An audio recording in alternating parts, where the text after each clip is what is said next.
뉴스앤 이슈 2부 시작합니다. 국방부가 양심적 병역 거부자들을 위한 대체 복무 제도를 만들어 입법 예고했습니다. 36개월 동안 교도소에서 합숙 근무하는 것이 핵심 내용으로 제도가 자리 잡은 뒤 1년 범위 안에서 조정 가능성도 열어뒀습니다. 양심적 병역 거부자를 걸러낼 심사위원회는 국방부 장관 소속으로 두되 위원장 포함 29명의 민간 전문위원이 독립적으로 활동하도록 했습니다. 예비역 대체 복무도 교도소로 소집하고 동원 예비군 훈련보다 2배 긴 엿새 동안 합숙 근무시키는 방안이 유력합니다. 미중 무역 분쟁 우려 등으로 기업 체감 경기가 2년 2개월 만에 가장 부진한 것으로 나타났습니다. 한국은행이 발표한 이번 달 기업 경기 실사 지수 BSI를 보면 전체 산업의 업황 BSI는 한 달 전보다 2포인트 하락한 72로 집계됐습니다.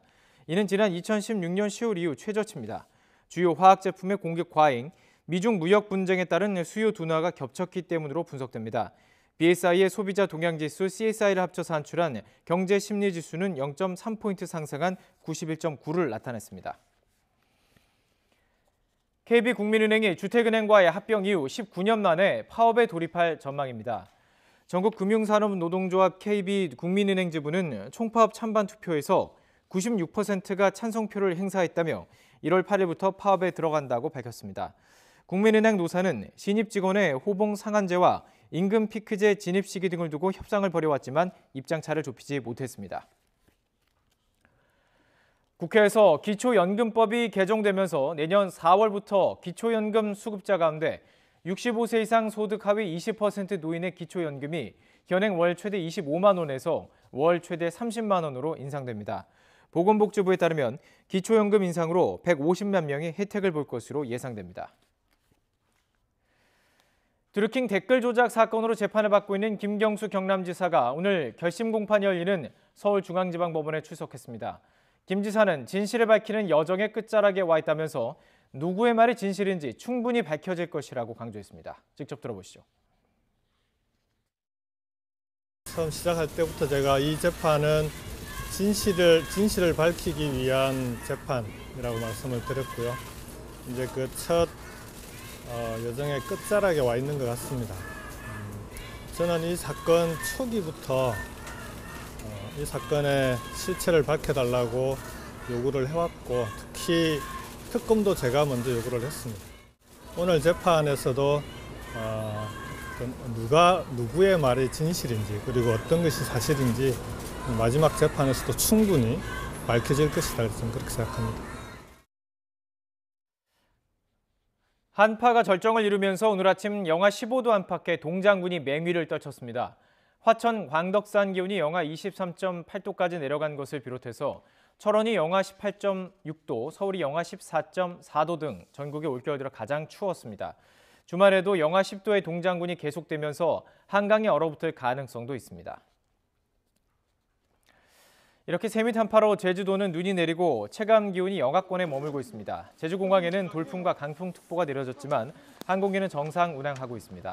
제주지방기상청은 산간 지역에 내일까지 5에서 20cm, 그 외 지역에는 1에서 3cm의 눈이 더 내리겠다고 예보했습니다. 독감도 기승을 부리고 있습니다. 인플루엔자 의사 환자 수가 지난해의 정점에 근접했습니다. 질병관리본부에 따르면 51주 차인 지난주 외래 환자 1000명당 인플루엔자 의사 환자 수는 71.9명으로 지난해 겨울에 유행 정점 72.1명에 근접했습니다. 이와 함께 지난주에 올해 들어 첫 B형 인플루엔자가 검출돼 현재 A형과 B형 인플루엔자가 동시에 유행 중인 것으로 확인됐습니다. 미국이 내년부터 적용되는 제10차 한미 방위비 분담금 특별협정의 유효기간을 현행 5년에서 1년으로 하자고 제안한 것으로 전해졌습니다. 미국의 이런 이례적인 제안에 우리 측은 곧바로 거부 의사를 밝힌 것으로 알려졌습니다. 외교부 당국자는 한미 양측이 방위비 협상 타결의 난항을 겪는 상황과 관련해서 추가 협의를 위해서 외교 경로로 미국 측과 계속 협의하고 있다고 밝혔습니다. 일본 방위성이 최근 우리 해군의 북한 조난 선박 구조 과정에서 발생한 레이더 가동 문제와 관련해서 이르면 오늘 당시 상황을 보여주는 영상을 공개할 방침이라고 교도통신 등이 보도했습니다. 구구 성형의 산케이신문은 방위성이 영상을 공개하기로 한 것은 한일 간의 의견이 엇갈리고 있어 명확한 증거를 보여주려는 것이라고 전했습니다.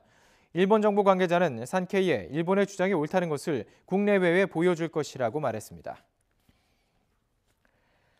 자유한국당 일부 의원들이 김용균법을 포함해 주요 법안을 처리한 올해 마지막 본회의에 불참한 채 베트남의 대표적인 휴양지인 다낭으로 사실상 외유성 출장을 떠난 것으로 YTN 취재 결과 확인됐습니다. 본회의까지 빠질 정도로 내실이고 급박한 일정이었을까요? 김주영 기자의 단독 보도입니다.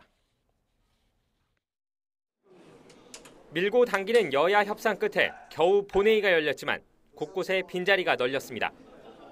빈자리의 주인 가운데 일부는 자유한국당 김성태 전 원내대표와 곽상도, 신보라, 장석춘 의원입니다. 전자투표 시스템이 고장나 법안 대부분이 처리되지 않은 오후 6시 45분. 김 전 원내대표 등은 본회의장 대신 베트남의 대표적 휴양지 다낭행 항공편에 몸을 실었습니다. 오늘은 아까 말씀드렸듯이 2시 본회의에서 연기가 됐으니까 5시로 연기되고 또 5시간 연기된 거 한 거를 굳이 취소 여부에는 말씀이 없으셨으니까 출마하시면 됩니다.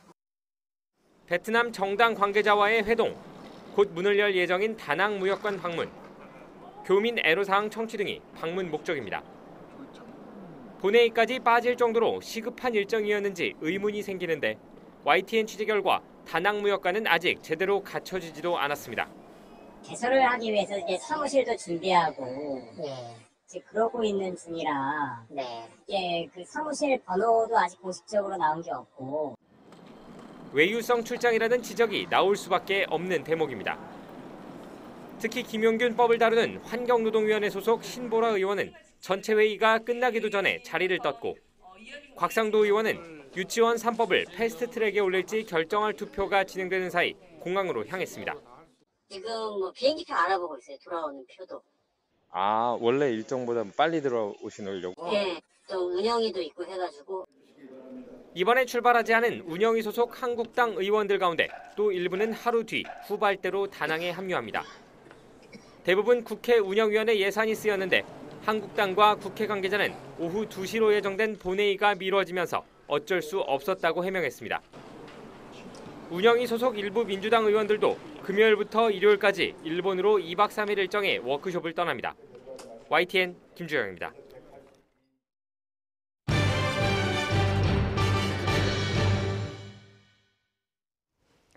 수도권 광역급행철도 GTX-A 노선이 사업 논의 10여 년 만에 첫 삽을 떴습니다. 오는 2023년 개통될 예정인데요. 파주 운정에서 서울 삼성역까지 20분대에 이동할 수 있게 됩니다. 이하린 기자의 보도입니다.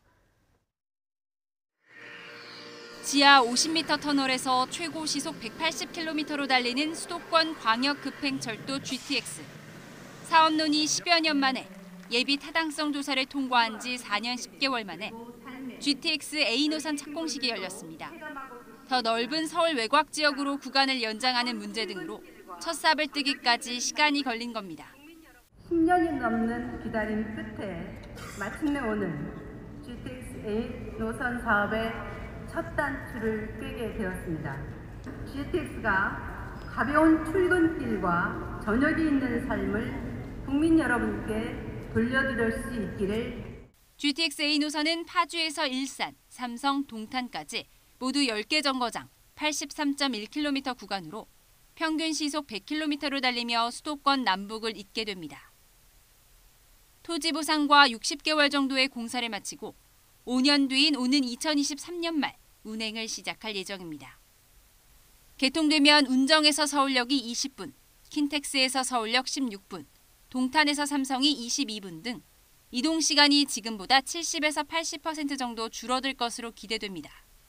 정부는 A 노선의 전국 생산 유발 효과가 7조 원, 부가가치 유발 효과가 2조 8천억 원에 이르고 10만 명 넘는 고용과 취업 유발 효과도 있을 것으로 보고 있습니다. 보통 공사비의 2배 이상의 경제적 파급 효과가 나타나는 것으로 알려져 있습니다. 그리고 GTX 노선이 지나가는 곳에서는 GTX역이 생긴다라든가 할 경우에는 그 지역의 개발 활성화라든가 기업 유치라든가. 정부는 지난 11일 예비 타당성 조사를 통과한 GTX-C 노선과 조사가 진행 중인 B 노선에 대해서도 속도를 내겠다고 밝혔습니다. 사업이 차질 없이 진행돼 1, 2기 신도시 주민들의 불편을 줄이고 서울 과밀화 해소라는 궁극적인 목표까지 달성할 수 있을지 주목됩니다. YTN 이하린입니다. 네, 그런데 이 GTX-A가 시작되는 경기도 파주 고양 지역 주민들이 정부와 지자체의 노선 변경을 요구하고 나섰습니다. 대단지 아파트 땅속 20m 아래 터널을 뚫으면서 소음과 진동은 물론 집안이 내려앉을 우려가 크다는 겁니다. 부장원 기자의 보도입니다. 경기도 파주 교화지구 8단지. 주민 50여 명이 아파트 관리사무소로 삼삼오오 모여듭니다. 수도권 광역급행철도 GTX-A 노선이 아파트 단지 바로 밑을 지나게 된 것에 반발해서입니다. 바로 동 옆에 붙은 아이들 놀이터예요. 발파 작업을 해갖고 굴을 뚫어서 글로 지나간대요. 무조건 정부에서는 아무 문제 없다, 괜찮다. 국토교통부는 논란이 커지자 지난 25일 GTX-A 노선이 아파트 지하가 아니라 단지 가장자리 농구장을 통과할 뿐이라고 해명했습니다. 건물 바로 밑을 관통하지 않기 때문에 안전에는 지장이 없다는 설명이지만 주민들은 불안해하고 있습니다. 국토부는 GTX-A 노선이 이곳 아파트 건물이 아니라 바로 옆에 있는 이곳 농구장 밑을 지난다고 밝혔습니다. 하지만 보시다시피 그다지 멀리 떨어져 있지 않습니다. 인근 고양시 주민들도 반발하기는 마찬가지입니다. 고양시 별빛마을 9단지의 경우 해당 노선이 아파트 단지 한복판을 지나기 때문에 주민들의 걱정이 더 많습니다. 그래서 진동하고 집안 침하가 좀 걱정스럽고요. 공원으로 충분히 노선 변경을 할 수 있다고.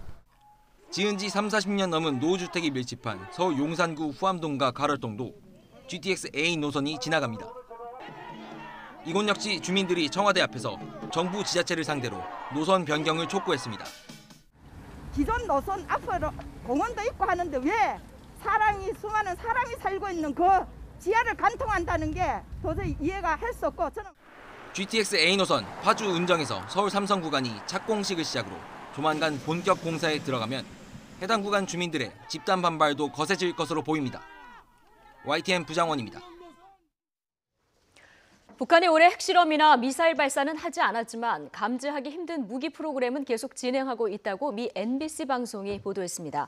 NBC는 전문가들과 상세한 위성사진 분석에 따르면 북한이 핵 분열 물질을 계속 생산하고 전역에서 미사일 기지도 개발하고 있다고 전했습니다.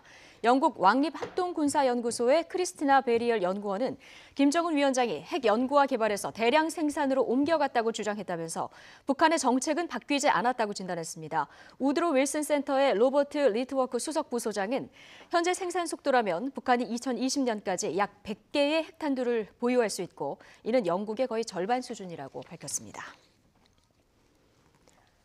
통일부가 올해 발간한 북한 주요 인사 책자에서 김정은 국무위원장의 여동생 김여정 노동당 선전선동부 제1부부장을 1988년생으로 공식 표기했습니다. 지난해 책자에는 연도미상으로 적었고 87년생, 88년생, 89년생 설이 존재한다 이렇게 단서를 단 바 있습니다. 통일부는 또 올해 책자에서 김정은 위원장의 출생일에 대해서 1984년 1월 8일, 단 82년, 83년생 설이 있음이라는 지난해 표기를 유지했습니다. 정부가 노선버스 주 52시간 근무제에 대응하기 위해서 내년 7월까지 버스기사 7,300명 채용을 추진합니다. 국토교통부는 국무총리 주재로 열린 국정현안 점검 조정회의에서 이 같은 내용을 담은 버스 공공성과 안전 강화 대책을 발표했습니다. 이와 함께 버스업계 경영 안정을 위해 내년 2월에 시외버스 운임 인상을 추진할 예정입니다. 택시가 승차를 거부하면 그동안은 기사만 처벌을 받았는데요. 이제는 택시 회사도 직접적인 불이익을 받게 됐습니다. 서울시가 전국에서 처음으로 승차 거부를 만이한 택시 회사의 사업 일부 정지를 통보했습니다. 오승엽 기자입니다. 반갑게 택시로 달려가지만 퇴짜 맞기 일수. 요즘 같은 연말에 특히 눈에 많이 띄는 모습입니다. 이런 승차 거부를 하다가 적발되면 택시기사는 벌을 받습니다. 하지만 대충 눈 감아주거나 과태료만 물리는 경우가 대부분이어서 실질적인 효과를 기대하기 어렵습니다. 택시회사 역시 처벌할 수 있는 법적 근거를 만들었지만 있으나 마나였습니다. 처벌 권한을 위임받은 자치구가 소극적으로 대응했기 때문입니다. 처분 했을 때 굉장한 그 반발들을 사무실까지 쳐들어와서 굉장히 고성도 하고 이런 것들이 있거든요. 민원에 따른 부담을 많이 가져서 결국 서울시가 칼을 빼들었습니다. 자치구에서 권한을 모두 가져온 겁니다. 그러자 택시기사 처벌 건수가 대폭 늘었습니다. 이걸 근거로 위반 지수를 산정해 지수 1을 넘는 택시회사 22곳을 찾아 사업 일부 정지를 사전 통보했습니다. 그 승차 거부로 단속된 건수가 개인 택시보다 법인 택시가 어떻게 많아서 회사까지 처벌을 확대한 것이고요. 이를 통해서 회사가 승차 거부에 대한 관리나 감독을 보다 철저히 할 것으로 저는 기대하고 있습니다. 내년 1월 중 최종 확정되는데 승차 거부 택시 수의 2배만큼, 그러니까 10대가 승차 거부를 했다면 20대가 60일간 운행을 할 수 없습니다. 위반 지수가 1을 넘으면 감차 명령, 3을 넘으면 사업 면허가 취소됩니다. 서울시는 앞으로 위반 지수를 엄정하게 산정하고 전체 법인 택시 회사에 정기적으로 통보해 경각심을 심어준다는 계획입니다. YTN 오승혜입니다. 검찰이 고 노무현 전 대통령에 대한 명예훼손 혐의로 자유한국당 정진석 의원을 서면 조사했습니다. 서울중앙지방검찰청 형사 1부는 지난달 정 의원의 서면 진술서를 받은 뒤 정 의원 소환 조사 여부를 검토하고 있습니다. 정 의원은 노 전 대통령의 비극적 선택이 이명박 전 대통령의 정치 보복 때문이라는 박원순 서울시장 주장에 반박하기 위한 것이었지 고인의 명예를 훼손하려던 것이 아니었다는 취지로 진술한 것으로 전해졌습니다. 국내에 잊혀질 권리 개념을 소개한 송명빈 마커그룹 대표가 직원을 폭행한 혐의 등으로 고소돼서 경찰 조사를 받게 됐습니다. 서울 강서경찰서는 상습 폭행 혐의 등으로 송 대표와 부사장 47살 최모 씨를 수사하고 있다고 밝혔습니다. 앞서 마커그룹 직원 양 씨는 지난달 2015년부터 올해까지 송 대표 등으로부터 폭언과 폭행을 당했다며 검찰에 고소장을 냈습니다. 트럼프 미국 대통령이 미국 기업들의 중국 통신 장비 사용을 금지하는 행정명령을 검토하고 있는 것으로 전해졌습니다. 뉴욕 증시는 미중 간 무역 긴장이 다시 고조되지 않을까 하는 우려로 급락하기도 했지만 결국 상승 마감했습니다. 뉴욕에서 김영수 특파원입니다. 트럼프 미국 대통령이 중국 통신 장비 업체인 화웨이와 ZTE 장비 사용을 금지하는 행정명령을 검토하고 있다고 로이터 통신이 보도했습니다. 미국 기업들이 국가안보 위협이 제기된 중국 업체 장비를 아예 사용하지 못하도록 국가 비상사태를 선포하는 방안입니다. 행정명령에 구체적인 중국 업체명은 없지만 사실상 이 두 회사를 겨냥했다는 분석입니다. 이 행정명령은 내년 1월 발동될 수 있으며 대통령이 미국의 위협에 맞서 상업을 통제하는 권한이 적용됩니다.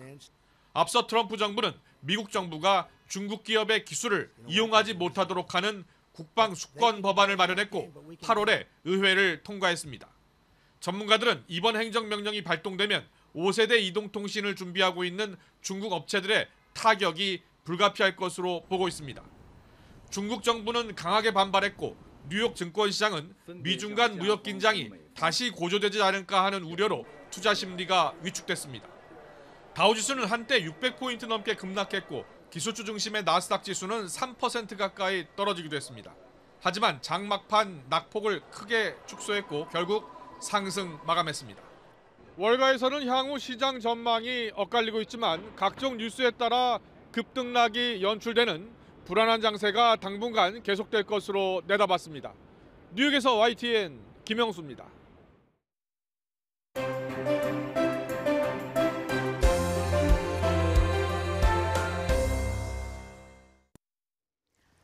오는 31일 조국 청와대 민정수석이 국회에 출석하기로 했습니다. 대통령이 직접 지시가 있었다고 하는데요.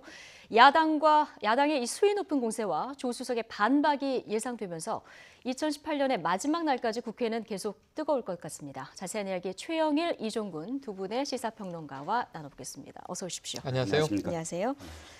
자, 조국 수석. 자, 첫 국회 출석입니다. 네. 다음 주 월요일인데요. 벌써부터 관심이 뜨겁습니다. 그동안 야당은 조 수석의 출석을 정말 줄기차게 요구를 해왔었는데요. 영상으로 먼저 보고 이야기 나눠보겠습니다. 네. 민정수석의 불참에 대한 우리 비서실장의 변을 말씀해 주시기 바라면서 꼭 민정수석이 출석해야 할 사안이 있다면 조국 수석 참석하신 그런 술판이 있었습니다. 그러면서 영예는 나오고 있지 않습니다. 이번에는 반드시 사건의 당사자인 민정수석을 출석시켜서 이런 법과 김용균법의 연내 국회 통과를 위해서라면 조국 민정수석이 국회 운영위원회에 나가라고 지시했습니다. 민생 법안을 처리하기 위해서 문재인 대통령과 당이 대승적인 결단을 내리는 것입니다. 청와대로서는 사실은 어쩔 수 없는 결정, 억지 춘향격의 결정이었다. 그래서 청와대는 대통령 미화할 때가 아니라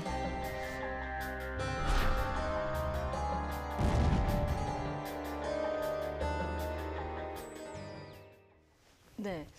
결국 야당에서 끊임없이 출석을 요구했던 조국 수석 다음 주 월요일에 이제 국회에 나오게 되는 상황이 된 건데요. 대통령이 직접 지시가 어제 있었다고 이렇게 전해지고 있는데 청와대가 이제 정면 돌파를 선택했다 이렇게 볼 수 있을까요? 네, 그렇습니다. 여러 가지 의미가 있을 텐데요. 물론 김용균법을 통과시키기 위한 하나의 어떤 대안이었다라는 것이 가장 큰 이유지만 그것 말고도 정치적으로 해석을 하면 지금 청와대는 사실 근 한 3주간 가장 아팠던 대목이 여론조사 부분이거든요. 그렇죠. 오늘은 여론조사가 발표가 안 됐지만 그럼에도 불구하고 그 3주 동안 레드크로스라는 말, 물론 주식에서 쓰이는 말이지만 그런 말도 계속 오르내렸고요. 그런 떨어지는 지지율과 함께 더불어서 이 김태우 수사관과 관련된 청와대의 그 사찰 문제, 민간인 사찰 의혹 문제가 굉장히 끝이 없이 계속되고 있는 어떤 상황 속에서 어떻게든 이 전국을 좀 타개해 보겠다. 그리고 또 새해를 맞기 전에 대통령이 직접 소통하는 그런 어떤 이 전국 전환의 어떤 포인트를 마련하겠다. 이것이 바로 어저께 문재인 대통령이 티타임 때 9시 반에 전격적으로 한병도 정무수석의 어떤 보고를 받고 그렇다면 조국 민정수석한테 직접 나가라라고 지시를 내리고 바로 10시에 전 국회의장단, 현 국회의장과 함께 네 분의 원로 정치인들을 만나서 2시간 동안 이야기를 듣는 모습, 이런 모습들이 오전 내내 이루어졌다는 건 어쨌든 문재인 대통령으로서는 직접 나서서 지금 꼬인 전국을 풀어보겠다라는 의지를 보인 게 아닌가 싶습니다. 네. 의혹의 내용보다 어떻게 보면 지금까지 청와대 대응이 이번 논란을 더 키웠다 이런 지적들이 사실 나오고 있는데 이번 결정으로 좀 이 논란을 잠재울 수 있을까요? 이 결정 그 전에 하나 꼭 짚어야 될 게 있습니다. 어떤 겁니까? 청와대가 딜을 한 거잖아요. 네. 정무적 판단을 한 것이고 정치적 딜을 한 거죠. 그럼 뭘 주고 뭘 받았냐? 조국 민정수석의 국회 운영위 출석을 청와대가 내줬습니다. 뭘 받았습니까? 김용균법. 네. 예. 이 법을 그럼 반대했다는 얘기죠. 그렇죠. 조국 민정수석이 운영위에 나가지 않는다면 자유한국당은 이 고 김용균법을 통과시켜줄 생각이 없었다라는 반증이 되는 거죠. 지금 대통령을 미화한다고 얘기할 때가 아니라 국민의 눈을 좀 보셔야 됩니다. 고 김용균법이 통과되고 그 모친이 국회 본회의에 참석했다 우는 모습을 보였습니다. 그렇죠. 어제 끝까지 또 자리를 지키는 모습. 내 아들의 죽음이 헛되지 않았다. 이런 말씀을 하셨는데요. 도대체 죽음의 위험의 이 외주화를 막겠다는 법. 하청업체가 책임져라가 아니라 정말 이 태안화력발전소나 서부발전 3년간 무죄 사업장으로 산재 보험료까지 감면받았다는 거 아닙니까? 국민들이 공분했잖아요. 원청업체도 산재에 대한 책임이 있다. 져야죠. 근데 그 법을 통과시키겠다는데 그걸 막고 조국 민정수석이 나오니까 그럼 그 딜로 이것을 내주겠다. 이 부끄러운 일 아닙니까? 이게 등치관계로 어떻게 저는 이게 정치적으로 주고받을 일이 아니라는 생각이 드는데 너무 이 기사를 보고 일단 이상한 거예요. 그 결과 어쨌든 야당이 얻어낸 것은 조국 민정수석의 이제 국회 출석입니다. 지금 의혹이 많죠. 민간인 사찰이냐 아니냐. 이 빅 이벤트를 한번 말일날 국민들이 모두 정말 큰 관심을 가지고 지켜보겠습니다만 야당이 이렇게 그럼 어렵게 성사시킨 일인 만큼 어떤 것을 밝혀내는지 한번 우리가 함께 지켜봐야 될 것 같습니다. 이 산안법 개정안 지금 말씀하신 것처럼 어떤 것과 맞교환할 수 있는 그런 부분이 아니고 굉장히 중요한 부분인데 이게 2년 7개월 동안 통과가 안 된 상황에서 한 젊은이가 안타깝게 죽고 나서 이게 이제 통과가 된 이런 상황이거든요. 좀 안타깝기도 하고 시사하는 바가 큰 것 같습니다. 네, 그렇습니다. 모든 법이 사실은 뒤늦게 사실 통과가 되는 것이죠. 왜냐하면 김용균법도 마찬가지고 최근에 그 음주운전 처벌과 관련해서도 한 젊은이의 그런 이 희생으로 말미암아 법이 통과되지 않았습니까? 물론 평론가님이 그렇게 말씀을 하셨지만 2년 7개월간 그렇다면 지금의 자유한국당이나 혹은 지난번 정권이 이 법을 건 아니거든요. 예. 이 법이 2년 7개월가 안 된 것은 사실 2년 7개월의 문제가 아니라 그 이전부터 산업재해와 관련해서는 끊임없이 사실 문제를 제기했던 것이고 2017년도에 자그마치 산업재해로 1,777명이 죽었어요. 그러니까 사망으로만. 근데 그것이 산업재해로 인정받은 수치가 그렇지 인정 못 받은 수치까지 포함하면 어마어마한 것이거든요. 예. 그런데 이 문제는 어찌됐든 지금 말씀하신 취지는 저는 전적으로 동감을 합니다. 그 어느 때라도 이 법은 통과가 됐었어야 됐다. 왜냐하면 아무리 산업재해를 강조하더라도 지금의 법으로는 원청 업체, 그러니까 이 실질적으로 지금의 한전, 한국전력이 책임지지 아니한 범위 내에서는 언제든 하청업체만 지금 계속 처벌을 강화한다고 한들 결코 이 문제를 해결할 수 없는 것이기 때문에 지금 최초로 원청업체의 어떤 범위를 22개에서 대통령령이 정하는 범위로 늘렸고 또 1년 이내와 1,000만 원 이하의 벌금에서 3년 이하 3천만 원으로 늘렸고 이런 어떤 그런 이 법 개정은 정말 늦은 감이 있지만 그러나 굉장히 중요한 법이다라는 점에서는 전적으로 동감을 합니다. 예. 지금 뭐 김용균법 굉장히 중요한 법 어쨌든 한국당이 맞교환해서 이렇게 얻어내긴 조국 수석의 출석을 이제 얻어내긴 했습니다만은 지금 어제 김용균법 통과하는 날 한국당 의원들이 베트남 다낭을 갔습니다.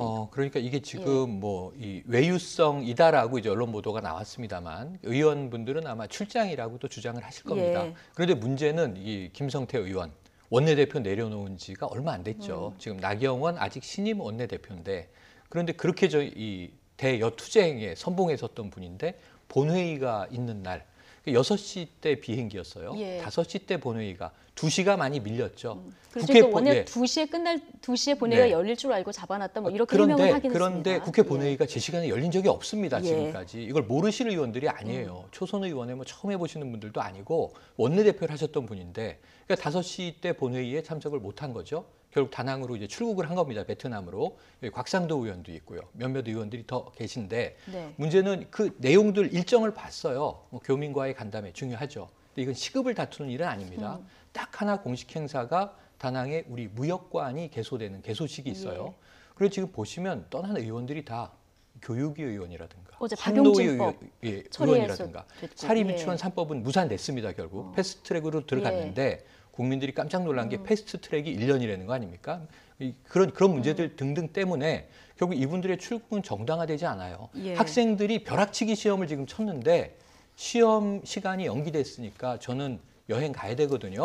시험 안 치고 가겠습니다. 시험 치고 오늘 출국한 의원들도 있습니다. 자유한국당 의원 오늘 다낭으로 간 분들도 있고 또 여당 의원들도 오늘 일본 출국 예정이 있는데 어쨌든 시험을 치고 가는 건 누가 뭐라 안 하겠지만 시험 시간이 미뤄졌다고 나는 여행 가야 해요. 이 학생들을 국민들은 어떻게 생각을 할까요? 다음 주 월요일에 조국 수석이 국회에 나오는데 아마 뭐 그전에는 돌아오시겠죠? 일정 그렇습니다. 사실 이건 저는 끊어야 될 관행이다라고 생각을 합니다. 상임위가 1년치 예산이 다 써야 되는데 그 예산이 남았을 경우 이렇게 급히 외유를 잡아서 사실 외유를 하거든요. 다 출장이라는 명목으로. 민주당은 오늘 아마 일본으로 출국하는 것 같습니다. 그렇다면 이것을 그래 본회의 때 출국을 해서 비판을 하고 본회의를 피해서 그 다음날 출국을 해서 비판을 안 하고가 아니라 이 상임위에서 예산이 남았을 때 출장하는 문제, 근원적인 문제는 저는 여기에 있다고 보거든요. 여야를 막론하고 이게 국회의 고질적인 지금까지 연말이 되면 사실 더 비판을 이번에 받는 게 뭐냐면 원래 양쪽으로 다 비판을 받아야 되니까 여야가 함께 갑니다. 그러면은 누가 비판을 따로 안 받아도 되니까 그렇게 하는데 이번에는 무슨 이유인지 한국당대로 가고 민주당은 민주당대로 갔는데 민주당이 아마도 하루 늦게 출발해서 지금 비판을 덜 받는 것 같긴 해요. 저는 이 관행은 진짜 없어져야 된다. 그 상임위가 만약에 예산이 남았을 경우는 그러면 그 상임위에 어떠한 좋은 어떤 뜻으로 자신들의 이 예산을 쓸 수 있는 그런 부분들이 충분히 있거든요. 그런데 그 외유성 출장을 할 필요는 없다. 그 돈을 꼭 그 외국에 나가서 써야 된다라는 뭐 급히 이렇게 출국을 마련하는 이 관행이 없어져야 본회의 날짜가 어떻게 되느냐 이런 어떤 이야기도 없어질 수 있다라고 봅니다. 여야 막론하고 이런 관행은 조금 생각해 봐야 된다. 얘기를 해주셨는데 어쨌든 월요일 날 운영위는 열리고 조국 수석은 나오기로 돼 있습니다. 그렇겠죠. 지금 한국당 단단히 벼르고 있는 이런 상황이겠죠 아무래도.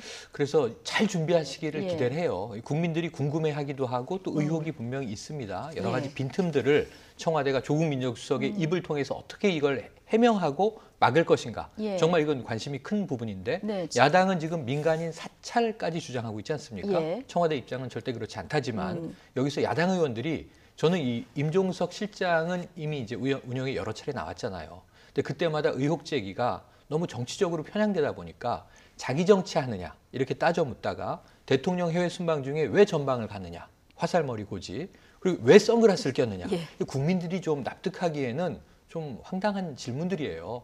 임종석 실장 답변이 뭐였어요? 제가 눈이 좀 문제가 있어서 햇볕에 눈이 약합니다. 네. 그래서 선글라스 꼈습니다.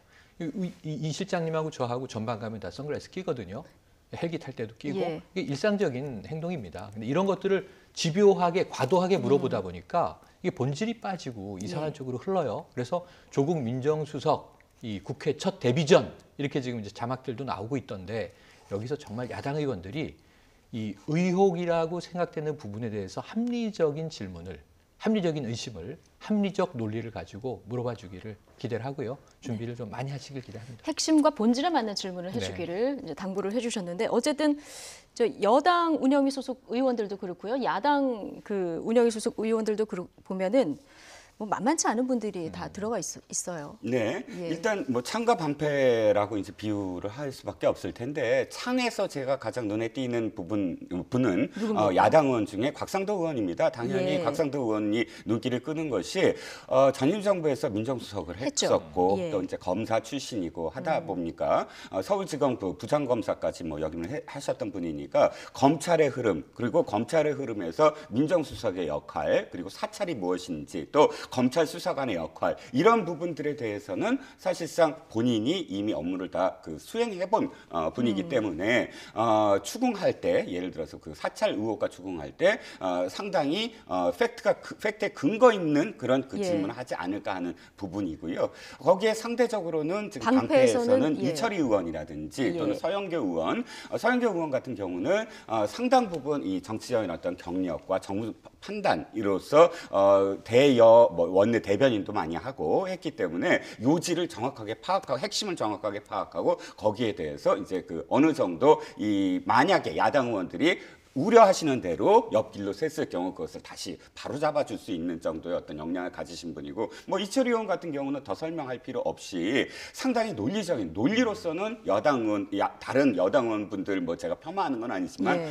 상당히 이 뭐 평가를 받고 계신 분 아닙니까? 그렇기 때문에 뭐 곽상도 의원의 어떤 창을 뭐 서영교 의원이나 이철희 의원이 어떻게 방어할 수 있느냐 이런 점이 좀 눈여겨볼 대목이 아닌가 싶습니다. 네, 조국 수석, 뭐 민정수석이 된 이후에 처음으로 이제 국회에 나오는 그렇죠. 건데 벌써부터 이렇게 관심이 뜨거운 상황입니다. 자, 그렇다면 역대 민정수석의 국회 출석은 어땠을까요? 차현주 앵커가 먼저 정리해드립니다. 사정 업무를 총괄하는 민정수석의 업무 특성상 국회 불출석은 사실 관례처럼 받아들여져 온 측면이 있습니다. 그만큼 민정수석의 국회 출석 사례 극히 드물었는데요. 하지만 있기는 있었습니다. 공교롭게도 참여정부 때 문재인 당시 수석과 그 후임자였던 전해철 전 수석이 그 주인공입니다. 문 대통령은 민정수석 때 상임위를 바꿔가면서 국회에 3차례나 출석한 진기록을 갖고 있습니다. 2003년 10월 6일 법사위의 대검 국감과 이튿날 재경위의 예금보험공사 국감에 증인으로 출석했고 이듬해 1월 19일 운영위 현안 보고에도 출석했습니다. 2006년 전해철 의원도 민정수석 당시 운영위 국감에 출석해서 전효숙 헌법재판소장 후보자의 사퇴를 종용했다는 의혹에 적극적으로 해명한 바 있습니다. 박근혜 정부 들어서는 민정수석이 국회에 출석한 사례가 없었습니다. 곽상도, 우병우 전 수석에 대해서 출석 요구가 빗발쳤지만 두 수석은 당시 여당이던 새누리당의 엄호 속에 출석을 피했습니다. 네, 일단 문재인 대통령 민정수석 재임할 때 국회 3번이나 나갔군요. 네, 그렇습니다. 그러니까 전해철 민정수석 후임이죠.까지 포함하면 노무현 정부 시절에는 5번을 출석을 한 거예요. 그런데 내용을 보면 사실 굉장히 여러 가지입니다. 국정감사에서 법사위, 재경위, 그다음에 뭐 전해철 의원 같은 경우는 뭐 국정감사지만 어쨌든 법사위 갔고 이렇게 각각 해당되는 어떤 의혹이라든지 또는 문제가 생길 때마다 사실 적극적으로 가서 적극적으로 해명을 했거든요. 이것은 사실 노무현 대통령의 국정 운영 철학과 좀 일치합니다. 노무현 정부 시절에 노무현 대통령은 해당 과제나 해당 문제가 있을 때 해당 부처의 장이 스스로 나서라라고 지시를 내렸어요.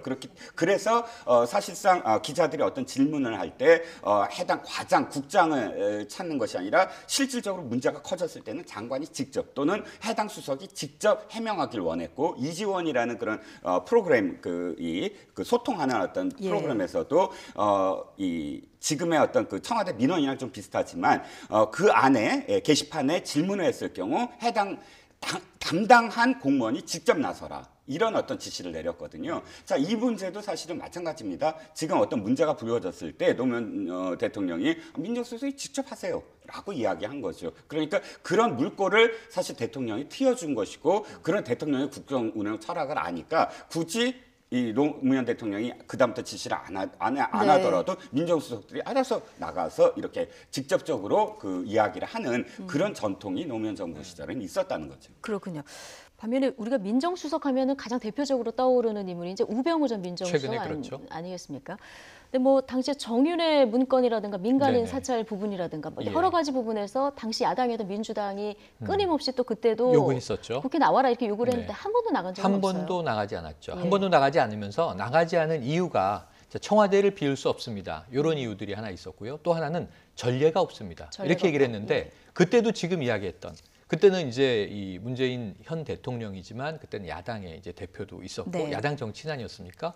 그래서 아니 문재인 저 대표가 그 민정수석 시절에는 지금 이야기한 대로 3번이나 나갔던 전례가 있고, 전해철 수석도 그때 나갔었고, 처음은 DJ 정부 때도 신모 민정수석이 이제 한번 또 출석을 하면서 전례가 쭉 만들어졌는데, 어찌 보면 지금 여야가 바뀔 때마다 참여정부, DJ 정부, 그리고 이번 문재인 정부는 민정수석이 국회를 어쨌든 출석을 합니다. 그런데 이제 지난 박근혜 정부 그리고 또 이제 MB 정부 때는 출석이 없습니다. 그러니까 전례라고 하는 게 반대파의 정부 시절은 인정을 안 하는 것이냐. 지금 이런 논쟁을 이 자리에서도 했던 기억이 나요. 지난 정부 시절에. 그렇게 보면 이제 우병우 당시 민정수석은 정말 버티기로 일관했는데, 그것 때문에 지금 돌이켜 생각해 보면 오히려 의혹이 커졌다. 그러니까 지금 이제 이 대통령의 국정 지지율 문제도 있고요. 그리고 지금 이 민간인 사찰이라는 말을 야당이 계속 쓰면서 어쨌든 언론에서 또 이것이 확대 재생산되는 측면도 있고요. 청와대 입장에선 이 문제를 어쨌든 다 정리하고 넘어가지 않으면 의혹이라는 건 오래 계속 퍼져 있고, 사실은 거짓도 진실로 또 믿어질 수 있는 상황이 있기 때문에 여론을 의식해서라도 조국 민정수석이 직접 결재하자는 것이 맞고요. 다만 이 조국 민정수석이 다 답할 수 있는 성질의 것이냐. 지금 김의겸 대변인이 일정 수준 처음에는 대응을 하다가 좀 격이라는 표현이 등장했었는데, 격은 전 잘못된 표현이라고 보고, 이 김의겸 대변인은 현안 담당자가 아니니까 전에 듣고 전달해야 되는 입장이잖아요. 그러니까 직접 이 일의 담당자가 나서는 것이 맞다고 보는데, 박형철 반부패 비서관이 계속 대응을 해왔단 말이죠. 그럼 조국 민정수석은 나까진 보고가 올라오지도 않았다는 게 많기 때문에 예측컨대는 제가 모릅니다. 답변할 수 없습니다. 그런 사실 없습니다. 이렇게 일관하게 되면 의외로 또 맥 빠진 운영위가 될 수도 있겠다는 관측을 해봅니다. 거기다가 지금 조국 수석을 한국당에서 고발을 한 상태잖아요. 신분도 이제 피고발인 신분도 있어서 어디까지 또 얘기를 할지 이 부분도 관심인데요. 네, 그렇습니다. 사실 지금 평론가님이 말씀하셨던 부분을 좀 다시 되짚어보면 조국 수석이 작년에도 굉장히 많은 그 출석 요구가 있었는데 뭐라고 답변을 했냐면 이렇게 답변을 했어요. 지금 임종석 비서실장이 청와대를 비우니까 자신은 비울 수가 없다. 비서실장이 갔으니까 비울 수 없다라는 거거든요. 근데 이 논리가 사실은 우병우 수석 또는 김영한 수석 그 전임이 했던 논리랑 똑같아요. 우병우 수석이나 김영한 수석 아주 자꾸도 하나 틀림없이 똑같이 얘기합니다. 지금 비서실장이 운영위에 가 있으므로 국정에서 굉장히 어떤 돌발 사태를 책임져야 된다라는 이야기를 했거든요. 하다못해 그럼 작년에 그 정우택 원내대표가 이렇게 얘기를 해요. 임종석 비서실장 돌려드릴 테니까 조국 수석 나오시라. 이 말씀을 왜 드리냐면 노무현 정부 시절에 빛나는 전통이 있다면 돌아가야 될 것이 노무현 정부 시절로 돌아가야지 왜 우병우 수석 시절로 돌아가서 조국 수석이 우병우 수석과 김영한 수석이 했던 그 해명을 똑같이 했느냐. 그게 안타깝다라는 것이었는데 다행스럽게 어쨌든 문재인 대통령의 어떤 지시에 의해서 이제 월요일 날 나옵니다. 그렇다면 모른다라는 답변도 중요한 답변입니다. 그러니까 지금까지 답변을 아예 안 한 거거든요. 그러니까 모른다, 안다라는 것이 중요한 건 뭐냐면 자신이 직접 그러니까 상임위에 나와서 그 발언을 했다라는 것이 굉장히 중요한 것이거든요. 사실 지금 지시가 있었는지 보고를 어디까지 받았는지 이 부분이 굉장히 중요하기 때문에요. 그러니까 거기서부터 출발하면 돼요. 검찰 수사도 출발하면 되고 그러니까 검찰 수사에서 참고인 신분으로 부를지 안 부를지는 모르지만 사실은 그 해명이 그러니까 있다 없다라는 건 예단이잖아요. 우리가 지금 예단할 수 없는 것처럼 모른다라고 한다면 그 발언부터 사실은 수사가 출발을 합니다. 거기서부터 사실은 그러니까 어디까지 그런 보고가 됐고 보고가 안 됐고가 되는 것이니까 참석 자체, 출석 자체는 굉장히 중요한 하나의 어떤 행위다. 수사적 행위다라고 할 수 있는 거죠. 이 문제가 사실 6급 수사관의 개인 비위 의혹에서 처음에 출발했다가 맞습니다. 지금 김태우 수사관하고 한국당이 주장하면서 이게 민간인 사찰 의혹으로 공방이 번진 이런 상황 아니겠습니까? 어떻습니까? 민간인 사찰로 볼 수 있는 부분이 있습니까? 지금까지 나온 의혹으로 이 패키지화돼 있죠. 김태우 수사관이 폭로를 했고 지금 이제 자유한국당 등 야당이 이거 문제 아니냐, 민간인 사찰 아니냐라고 주장을 했고 나경원 원내대표는 이제 탄핵이라는 단어까지도 이제 어쨌든 인용을 했습니다. 이거는 과거에 이제 그 문재인 대통령이 MB 정부에 대해서 이야기했던 것을 발췌해서 그럴 수도 있다라는 얘기를 던진 거고요. 여기 또 이제 일부 언론들이 패키지로 이제 이 일을 계속 대서특필하고 있어서 좀 일종의 이제 이 폭로 기획 같은 느낌도 들어요. 그런데 이제 민간인 사찰 문제는 아직은 전 사찰 주장은 조금 지켜봐야 될 문제고 좀 이르다. 또 블랙리스트라는 이제 용어까지도 나왔는데 이게 블랙리스트인지도 이게 더 이 진행을 봐야 돼요. 우선 사찰이라고 하면 청와대가 이렇게 밝히고 있어요. 뒷조사 문제. 그러니까 예를 들면 세평이라든가 이 주변의 이제 인물평이라든가 혹은 그 사람의 이제 개인적인 동향 같은 것들을 수집 분석을 한 것이 아니고 지금 블랙리스트로 등장한 환경부 문건 8개의 기관의 21명의 명단은 옆에 뭐라고 돼 있냐면 사표 제출 예정, 혹은 반발 뭐 이런 식으로 돼 있단 말이죠. 그러니까 이제 임기를 채울 것이냐, 임기를 안 채우고 혹시 나갈 것이냐, 정무적 판단을 어떻게 할 것이냐를 이 자체도 저는 리스트 자체는 부적절하다고 봅니다만 그 정도의 이제 마킹이 된 상태 리스트가 김태우 수사관의 요청에 의해서 환경부 지관이 만들어서 전달했다는 거고 이것을 이제 청와대에서는 우린 보고받지 않았다는 거잖아요. 가지고 있었다는 얘기가 되는데 근데 여기서 민간인 사찰이라고 규정할 수는 없다. 블랙리스트라고 규정할 수는 없다. 하지만 여기서 더 들어가면 이 사찰이나 블랙리스트가 될 여지는 분명히 있다. 경계선에 지금 딱 있어요. 경계선에 있다. 그래서 이 월요일 운영위원회가 저는 아주 중요하다고 봅니다. 팩트 체크를 하나만 하겠습니다. 지금 평론가님께서는 이렇게 말씀하셨어요. 단순히 기관명, 직위 성명, 그다음에 사표 제출 여부만 있었다고 하는데 그 안에 이런 부분도 있습니다. 사표를 제출하지 아니한 두 사람의 동향 보고가 있어요. 어떻게 표기되냐면 한 사람은 야당 의원실에 직접 방문해서 지금 해당 기관의 내부 정보를 제공하고 있다라고 써져 있고요. 또 한 사람은 원래 그 전 여권 인사, 그러니까 지금의 야권 인사와 때문에 사실 입사를 했는데 지금은 여권 인사와의 친분을 강조하고 있다. 이것은 사실 말씀하셨듯이 마킹만 있는 것이 아니라 동향이라고 할 수 있는 부분이 있기 때문에 이건 사실 동향이잖아요. 어떤 정보에서. 그래서 사실은 지금 이것이 어떤 의혹이 지금 증폭되고 있는 어떤 부분이거든요. 그래서 막히만 있었다라고 하시는 건 조금 팩트가 잘못된 게 아니에요. 어쨌든 이 문서가 환경부가 작성한 것은 맞고요. 그 내용을 됐습니다. 봤을 때 다소 이제 부적절한 부분이 들어있는 것도 맞는데 문제는 이것이 실행이 됐느냐 이 부분이 있어야 이제 블랙리스트까지 연결이 되는 건데 지금 여기에 대해서는 여러 가지 주장과 주장만 맞부딪히는 이런 상황이에요. 네, 그렇습니다. 일단 지금 24명 중에 2명이 당시에 지난 1월 상황이에요. 이 보고서가 1월에 이제 청와대로 보고됐다는 것이고 작성은 11월 달부터 작성을 했다는 것인데 사실상 이 내용을 들여다보면 이것도 사실은 관행입니다. 관행이라는 것이 어떤 거냐면 정부의 산하 기관들의 사실 우리가 낙하산 인사 말을 많이 하잖아요. 낙하산 인사를 꽂으려고 한다면 그러니까 그 정부가 바뀌었을 때 공신들을 전부 이렇게 한 자리씩 주기 위해서는 현재 공공기관의 지금 산하 기관들 전부 파악을 하고 산하기관의 임원들을 파악을 합니다. 파악을 해서 그중에 성향이 어떤 성향이냐. 이것은 분명히 잘못된 건데 이건 관행적으로 해서 사표를 종용을 하고 그 빈자리를 낙하산 인사를 꽂는다. 이 관행들이 계속 되풀이되어 왔거든요.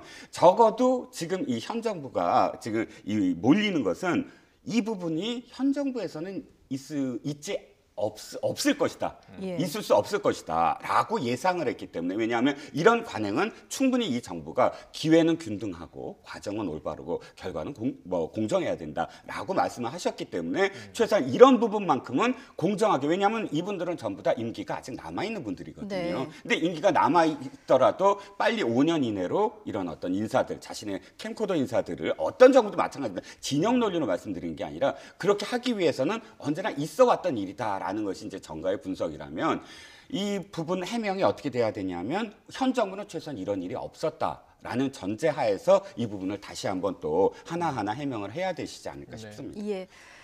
어쨌든 이 청와대에서 김태우 수사관의 이 감찰반 이 문제가 지금 굉장히 정치권에 뜨거운 이슈가 됐는데 그렇습니다. 이제 월요일날 조국 수석이 나왔을 때 어떤 지시나 보고 부분에 대해서는 좀 명확한 대답을 들을 수 있지 그렇습니다. 않을까 이렇게 좀 저희가 생각을 해볼 수 있을 것 같습니다. 어쨌든 조국 수석 출석으로 산업안전보건법은 이제 처리가 됐는데 네. 유치원 3법이요. 이 연내 처리 결국은 네, 무산됐습니다. 네. 앞서 이제 이게 뭐 말만 패스트죠. 1년 걸린다 그러셨잖아요. 330일입니다. 그렇죠. 거의 그러니까 1년이죠. 슬로우 트랙이다. 그래서 이런 말이 나와요. 네, 스노우 트랙. 이게 필요한 트랙인가 싶어요. 필요한 트랙인가. 네네. 물론 예. 이제 이 산업안전보건법 아까 이제 우리 이 실장님께서 아주 명쾌하게 딱 정리해 주신 게 이름이 김용균 씨 안타까운 이름이 붙었죠. 네. 그 전에 음주운전은 또 윤창호 씨 이름이 붙었죠. 그러니까 이때마다 국민의 관심이 높아지고 분노하다 보니까 정치권이 마지못해 선제적으로 해도 좋을 민생 법안들을 좀 늦춰서 밀고 당기다 통과시켜주는 안타까운 좀 관행이 있어요. 이게 좀 없어졌으면 좋겠는데 그러니까 산업안전보건법도 2년 7개월을 묵은 법인 겁니다. 예. 지금 이제 얘기되는 건 박용진 3법, 이 이른바 이제 사립유치원 3법은 이 최근의 문제 때문에 급하게 만들어진 거 아니겠습니까? 예. 학부모들의 좀 이 어떤 불안감을 잠재워보자. 그러니까 이게 통과되지 않으면 지금의 관행이 그냥 유지되면서 이제 유치원들은 돈을 지금처럼 우리 감사를 결과를 보고 깜짝 놀랐던 것처럼 원장들이 뭐 사비로 지출해도 어떤 통제가 없는 상황인 거잖아요. 예. 이게 밝혀졌으니 통제해보자라고 하는 것인데 이게 자유한국당이 절충안을 냈었습니다. 예를 들면 국고에서 지원되는 돈은 그러면 이게 예산 감사를 받도록 하자. 단 또 이 학부모들이 내는 교비는 일반 회계로 처리를 하자. 그러니까 이원화하는 체계의 절충안까지 등장을 했어요. 근데 그렇게 되면 뭐가 달라지느냐. 이런 문제들 때문에 네. 공방이 있다가 결국 무산된 겁니다. 단 이제 패스트 트랙으로 하기로 한다. 그 패스트 트랙이 보니까 이게 180일 동안 상임위에서 논의를 하고 법사위에서 90일 논의를 하고 예. 본회의에 올라가는데 60일 이후에는 그러니까 자동으로 이 기간이 지나면 상정되도록 하는 법안이 된 거예요. 최장 330일이 330일을 기다리면 이제 본회의에 상정이 되겠죠. 네. 그러니까 문제는 이게 내년 이맘때입니다. 네. 내년 11월 정도가 되겠죠. 이때 이 법의 통과를 보는 국민들의 이 심경은 어떠할까? 그래서 저는 이 국회의원들이 아까 산업안전보건법도 이게 정치적인 딜의 대상이 아니지 않느냐라고 처음에 말씀을 드렸던 게 이 법 또한 마찬가지인데 이게 이 법이 통과되면 유치원이 망합니까? 원장들이 다 파산합니까? 그거 아니지 않습니까? 다른 기업들, 하다못해 모든 회계감사를 받아야 되는 곳들은 응당 당연히 하고 있는 것이고요. 예를 들면 우리 아이들이 용돈 받은 걸로 금전 지출부를 써서 네. 엄마의 이 검사를 받는다고 할 때 이게 뭐 그렇게 심각한 문제라고 이걸 못하겠다고 하는 게 매우 이상한 건데 330일을 기다려야 되는 상황이 됐으니 유치원 보내는 이제 자녀가 있는 부모들은 지금 왜 이렇게 국회는 제대로 일을 못 처리하는 것이냐 답답하고요. 이게 정치에 대한 어떤 불만, 혐오 예. 이렇게 번질까 봐 우려되는 상황입니다. 그러니까 그래서 뭐 사립유치원의 승리다 결국 이런 얘기도 나오는데 한국당 의원들은 결국 표결에도 이제 불참을 한 상황이고요. 그나마 바른미래당이 공조를 해서 패스트 트랙까지라도 간 거예요. 네, 그렇습니다. 예. 사실 이제 이 제도와 관련해서는 이번에 뭐 새롭게 아신 분들이 많을 거예요. 예. 자, 신속안건 처리 법안은 사실 그 국회 선진화법 때문에 어떠한 법안도 3분의 1을 넘지 아니하면 법안이 본회의 본회의에 통과가 안 되거든요. 그러니까 이 집권 여당에서 할 수 있는 것이 없었다. 그래서 이제 패스트트랙을 만들었는데 말씀 뭐 설명 다 해주셨지만 제가 예를 하나 들어볼게요. 입법조사처에서 그 조사를 한번 해봤더니 가장 빨리 평균적으로 빨리가 아니라 가장 평균적으로 이 상임위 뭐 법사위 그다음 본회의에 안건 처리한 걸 평균적으로 해봤더니 282일이 걸린다는 거예요. 그러면 그냥 평균적으로 해도 282일인데 330일이면 이게 왜 패스트 트랙이냐는 거죠. 패스트 트랙을 만든 이유가 뭐냐면 최소한 그 패스트 트랙이 있으니까 가급적이면 합의를 해라라는 취지거든요. 그런데 이것이 330일을 걸리다 보면 사실은 압박이 안 돼요. 그러니까 최소한 반 이상으로 줄여서 우리 그럼 패스트 트랙 갈 거야. 하면 이제 절충이 더 될 수 있는 그 정도로 이것을 줄여야 된다. 최소 아까 180일 상임위에서 걸리지만 180일이 아니라 90일로 줄이고 그다음 90일을 법사위에서 걸린다면 뭐 30일도 줄이고 아니면 법사위를 통과시키지 말아야 돼요. 법사위가 지금 뭐 상원처럼 굴잖아요. 뭐 법을 전부 다 뭐 해야 된다. 법사위 다 없애도 돼요. 법사위 과정을. 그러니까 없앤다는 게 그 과정 없애도 되거든요. 그래서 최소한 지금 330일이 아니라 그 절반으로 패스트트랙을 줄여야 최소 협상할 때 패스트트랙이 있다. 그러면 그래 패스트트랙이 있으니까 이 정도로 우리가 그러니까 협상을 하자. 이런 상황이 되지 않을까 싶습니다. 그런데 지금 뭐 법상으로는 330일을 쓸 수 있는 거고요. 그렇죠. 지금요. 그렇죠. 근데 워낙 입장차가 크니까 이 기일을 뭐 다 쓰지 않을까 이런 생각도 드는데 박용진 의원이 사실 용기 있게 이 문제를 제기하지 않았습니까? 근데 지금 한국당 원내대표가 이제 나경원 원내대표. 네. 이런 얘기를 했습니다. 여성이고 엄마인데 이 유치원법 논의조차 틀어막아 버리는 역할을 하는 걸 보고 깜짝 놀랐다 이런 얘기를 했거든요. 네, 그럴 수 있죠. 그리고 또 일전에는 이제 뭐 저 사학과 관련된 가문 출신 아니냐 여기 대해서 또 좀 버럭하는 이제 이 불미스러운 이제 마찰도 있고 그랬었는데요. 어쨌든 뭐 의원 개인의 어떤 개인적인 사안을 가지고 정치 쟁점을 삼는 것은 옳지 않겠으나, 근데 정치인들이 또 왕왕 자신의 입장, 여성이다, 혹은 부모다. 또는 나도 뭐 일하는 사람이다. 여러 가지 자신의 개인적인 거 가지고 유권자들의 공감을 구하는 경우가 정치 행위에서 왕왕 있거든요. 사실 이제 선거할 때는 그렇지 않습니까? 과거에 이명박 대통령 생각해 보시면 내가 안 해본 일이 없다. 나도 어릴 때는 정말 막노동도 했다. 뭐 이제 또 이 고구마도 구워서 팔았다. 뭐 이런 얘기들을 하면서 유권자 공감, 국민 공감을 받으면서 내가 민의를 대변할 적임자다라고 이야기를 하는데 정작 이렇게 막혀놓으면 뭔가 자신의 정체성이 거의 작동하지 않거나 뭐 이익 중심으로 작동하거나 그래서 국민들의 이 기대와는 반하게 움직이는 경우가 많거든요. 그래서 이번 경우도 저는 그렇다는 생각이 들고요. 그걸 뭐 해명하십시오라고 이제 이야기할 것은 아니고 정치인의 한 사람으로 그럼 이제 분노한 학부모들에게 뭔가 이야기는 해야 될 거 아닙니까? 어떻게 하겠다. 앞으로 이 부분에 대해서 대안이라도 좀 내주는 정치를 하시길 기대해 봅니다. 어쨌든 가장 실망한 사람들은 유치원 보내는 학부모들인데요. 참, 어제 이 국회의 모습을 어떻게 받아들이고 있을지 모르겠습니다.